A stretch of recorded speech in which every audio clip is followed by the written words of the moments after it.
When it comes to spellcasting, there are so many myths.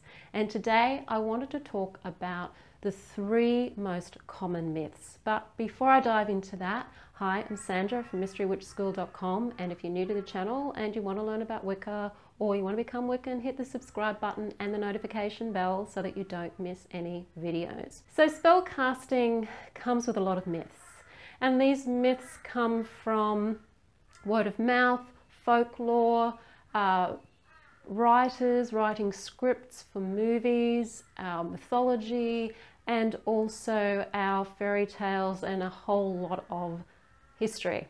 And unfortunately, these myths give people the wrong impressions about what to expect from a spell and put people into situations where they're not spellcasting either correctly, or they're putting too much expectation into a spell to help them in a way that a spell probably isn't going to help them.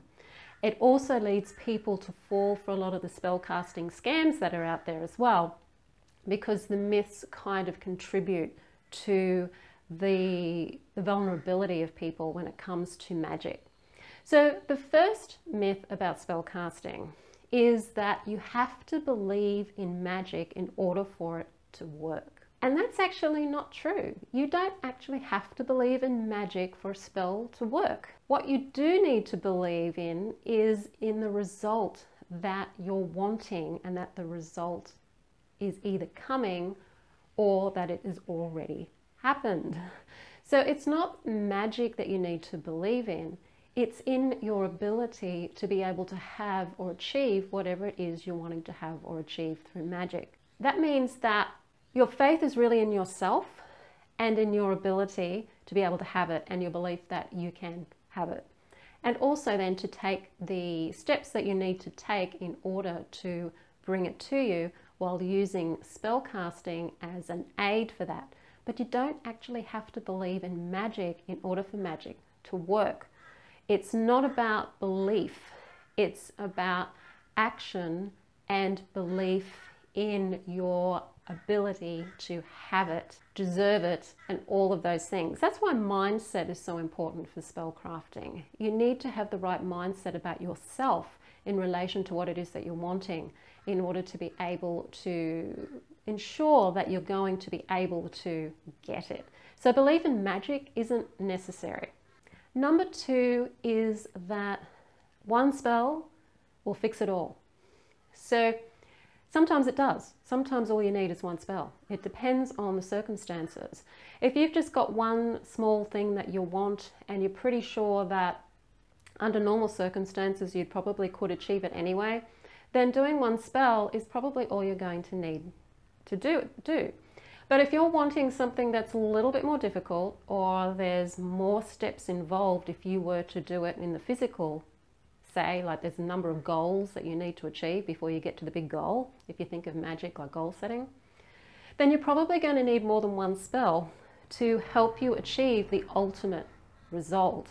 So if you are wanting to build a business, for example, one spell to make your business successful is probably not going to cut the mustard, because there's a lot of aspects to building a business that you need to take into consideration, things you need to learn. It's a huge learning curve, not just in knowledge about practices of business and marketing and money and whatnot. It's also a huge personal development experience as well. You know, you meet aspects of your shadow that you have to deal with, and it's not an easy thing to do. So there's magic to help you with all of these steps along the way, and so you can use magic and various different types of magic to help with things like marketing and getting your word out there, getting your message out there, all those sorts of things. So one spell probably isn't going to do it for business success. You need other steps along the way. And the same for anything that's kind of a big project that you might be working on. Even studying, if you're wanting to get a degree, you know that there's a lot of subjects you've got to do. There's a lot of hoops you've got to jump through. There's assignments, there's pracs, there's presentations, there's exams. You can do magic for each one of those things to help you successfully obtain that degree, rather than just doing a one-off spell to successfully get that degree, if you know what I mean. So that's myth number 2. Myth number 3 is that you have to have special powers to do magic, and it's nothing special about it. Actually, it's incredibly mundane and nothing special going on when it comes to magic. It's an ability pretty much we all have to some extent. Some people appear to be better at it than others, and we don't know why that is. But generally speaking, we're creating our reality every day. So to do something consciously, to consciously create our reality, like a spell, is really just being more consciously aware and focused on what it is we're wanting to create, rather than just creating it unconsciously like we're doing most of the time. So we don't need any special powers to be a good spellcaster. You can start doing spells straight out of the gate. You know, find a spell book, learn a little bit about how to cast a spell, and then just start casting and get used to the practice of casting spells, and look at things that may be blocking you from achieving that spell as being probably more mundane things, like not taking action, not being confident, self-doubt, all that kind of stuff. So yeah, number 3 is you don't need special powers. So they're the 3 main ones that I come across, and this is probably more in the case of people who don't know much about magic that may think this way. I think a lot of people who do practice magic I think we all know that you don't need special powers. We know that you need to probably use a bit of a spell plan if you're wanting to achieve any major goal.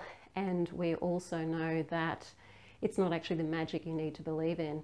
It's actually the result that you need to believe in. So, but a lot of people outside of magic still think of it as in television, where you say some gibberish or something in Latin or some other language and bang, stuff happens. And that gets people into a lot of trouble with expectations. A lot of people give up on magic because the expectations aren't being met, because they don't know all the steps involved in being successful. And also for a lot of people to have false expectations when it comes to asking magical practitioners for their help with something magically, because they think that, oh, that person can just do a spell for me and then everything will be great, when that's not necessarily the case. So spellcasting 101. If you are wanting to get better with your spellcasting and be a little bit more clever with figuring out what you need to think about before you start casting a spell so that you've got more chance of success, do download my free spellcaster checklist. The link to that is in the description field below this video. If you like the video, hit the like button, share it with your friends, don't forget to subscribe, and please suggest more topics for me to do videos about, because I'm starting to run out of ideas. So blessed be everyone. I'll see you on the next video.